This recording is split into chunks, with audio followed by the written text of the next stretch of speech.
अस्सलाम वालेकुम, welcome to my channel. उम्मीद करती हूँ आप सब ठीक होंगे। आज मैं आपके लिए पकोड़ा कड़ी की रेसिपीज़ लेकर आई हूँ। ये बहुत ही आसान और बहुत ही यम्मी होगी और घर वालों को बहुत ही पसंद आएगी। ये रेसिपीज़ आप स्टेप बाय स्टेप ज़रूर देखिएगा और बहुत ही कम वक्त में ये रेसिपीज़ तैयार हो जाएगी और बहुत ही मज़े की होगी। चलें अब शुरू करते हैं। ये मैंने प्याज लिया है, इस प्याज को मैं अच्छे से ग्राइंड करके पतीली में ऐड कर दूंगी। इसमें ऐड करना है और ये सारा मैंने पतीली में ऐड कर दिया है। अब मैं इसमें कुकिंग ऑयल का इस्तेमाल कर रही हूँ, आप घी का भी कर सकते हैं। अब ये इसमें मैं थोड़ा सा इसको फ्राई करूँगी। प्याज मैंने इसलिए ग्राइंड किया था क्योंकि वक्त की बहुत ज़्यादा बचत हो जाती है। इसमें मैंने ऑयल ऐड कर दिया है और अब मैं इसमें ये वाले मसाले ऐड करूँगी। अब इसमें मैंने ये सारे मसाले ऐड कर दिए हैं और इधर मैंने लहसुन और टमाटर को ग्राइंड कर लेना है। ये मसाले थे जो मैं आपको फिर दोबारा दिखा रही हूँ। इसमें मैंने जो ऐड किए हैं और अब मैंने लस्सी में बेसन ऐड कर रही हूँ। इस बेसन को अच्छे से मैं ग्राइंड कर लूँगी इस तरह, ताकि मिक्स हो जाए, सारी गुठलियाँ वगैरह हर एक चीज़ ख़त्म हो जाए। और ये मसाला भी अब तैयार हो चुका है और अब मैं इस छाननी से सारी लस्सी को छान के इस पतीली में ऐड कर दूंगी, क्योंकि हो सकता है कोई ना कोई गुठली रह जाए, इसलिए ये सबसे बेस्ट है आप इससे किसी भी चीज़ से छान लें। तो अब मैं इसको अच्छे से मिक्स कर रही हूँ ताकि गुठलियाँ ना बने। इसको चम्मच से हिलाना है, छोड़ नहीं देना, इसकी गुठलियाँ भी बनने का भी ख़तरा होता है। ये छोटी छोटी तरीके हैं जो आपको मिस्टेक कर देते हैं, जिसकी वजह से कड़ी पकोड़ा ख़राब हो जाती है। ये अच्छे से उबाल आ रहे हैं, कम से कम आपने 15 से 20 मिनट तक इसको उबाल। अब ये कड़ी तैयार हो चुकी है। अब मैं इसको अच्छे से तड़का लगाऊंगी। ये मैंने ऑयल लिया है, आप घी का भी इस्तेमाल कर सकते हैं। ये बहुत ही मज़े की रेसिपीज़ बनकर तैयार होगी। अभी मैंने इसमें ज़ीरा ऐड किया है, इसको अच्छे से फ्राई करूँगी। ये खुशबू के लिए बहुत ही अच्छा होता है, बहुत ही अच्छी खुशबू आती है। और इसमें जब ये हो चुका है, अब मैं इसमें साबित मिर्चें भी ऐड कर रही हूँ। मैं साबित मिर्चों का तड़का लगा रही हूँ। अगर किसी को मिर्चें कड़ी में कम लगे तो ये साबित मिर्च भी तोड़ के साथ खा सकते हैं। ये बहुत ही मज़े में लगती है पकोड़ा कड़ी में। तो अभी ये कड़ी जो तैयार हो चुकी थी, इसके अंदर मैंने अब ये तड़का जो किया था वो भी ऐड कर दिया है। अभी देखना माशाल्लाह से कितनी प्यारी, अभी से ही कितनी प्यारी लुक आई है माशाल्लाह से। बहुत ही मज़े की खुशबू आई है। ये देखिए कितनी प्यारी करी बनकर तैयार हुई है और तड़के से बहुत ही अच्छी लुक आती है। ये देखिए माशाल्लाह, मैं आपको बता रही हूँ।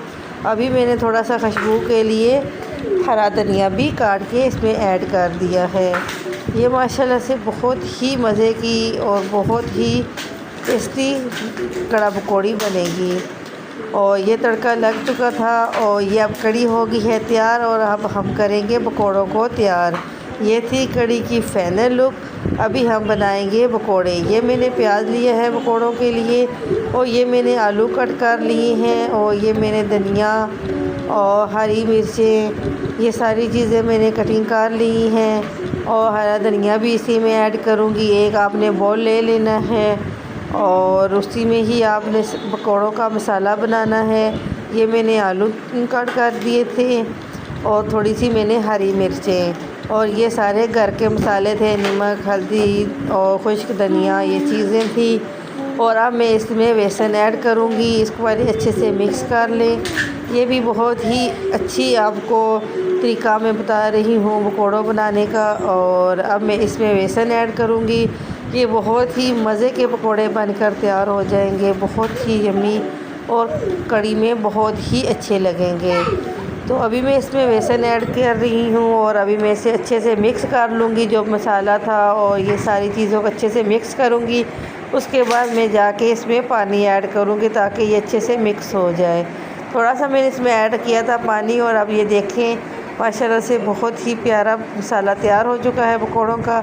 ज़्यादा सख्त भी नहीं है, ना ही ज़्यादा नरम है, दरमियाना है। और पकौड़ों का मसाला इसी तरह का ही होता है और ये बहुत ही अच्छे से मज़े से के पकौड़े बनेंगे। और अभी मैं आपको पकौड़े फ्राई करने का भी रेसिपीज़ बताती हूँ। ये मैंने पकौड़े इसमें ऐड कर दिए थे और आपने ज़्यादा भी ब्राउन नहीं करने और पकौड़ों को ज़्यादा भी ऐड नहीं ब्राउन नहीं करना, क्योंकि वो उसमें जल जाते हैं। ये थोड़े थोड़े जब ब्राउन हो जाए इसी तरह पलटी कर देनी है पकौड़ों में, ताकि वो एक साइड से ब्राउन होंगे और एक साइड से नहीं होंगे। और इसी तरह ये देखिए अब माशाल्लाह से पकौड़े फ्राई हो चुके हैं। अब मैं इनको निकाल लूँगी। आप इस तरह की छानी से भी निकाल सकते हैं, इस तरह के चमचे से, और अच्छे से आप इस तरह करके आप क्या ना प्लेट में रख सकते हैं। इसमें बिल्कुल भी घी नहीं रहता, ऑयल। जब कहते हैं कि जी ऑयल बहुत ज़्यादा पकौड़ों में आ रहा है, तो बिल्कुल भी पकौड़ों में ऑयल नहीं आएगा। और ये मैंने पहले भी थोड़े निकाल लिए थे। अभी ये देखिए माशाल्लाह से कितने प्यारे पकोड़े बनकर तैयार हो चुके हैं। अभी मैं इन पकोड़ों को कड़ी के अंदर ऐड कर दूंगी। ये सारे मैं इसमें शामिल कर रही हूँ। ये होगी पकोड़ा कड़ी तैयार और ये हो गया माशाल्लाह से पकोड़ा कड़ी तैयार। और देखिए माशाल्लाह कितनी प्यारी तैयार हो चुकी है और बहुत ही जल्द 2 मिनट में 5 मिनट में बहुत ही जल्दी बनती है। अगर आपको मेरी वीडियो अच्छी लगे तो लाइक सब्सक्राइब ज़रूर कीजिएगा और अच्छा सा कमेंट ज़रूर कीजिएगा। चलें आप, अल्लाह हाफिज़।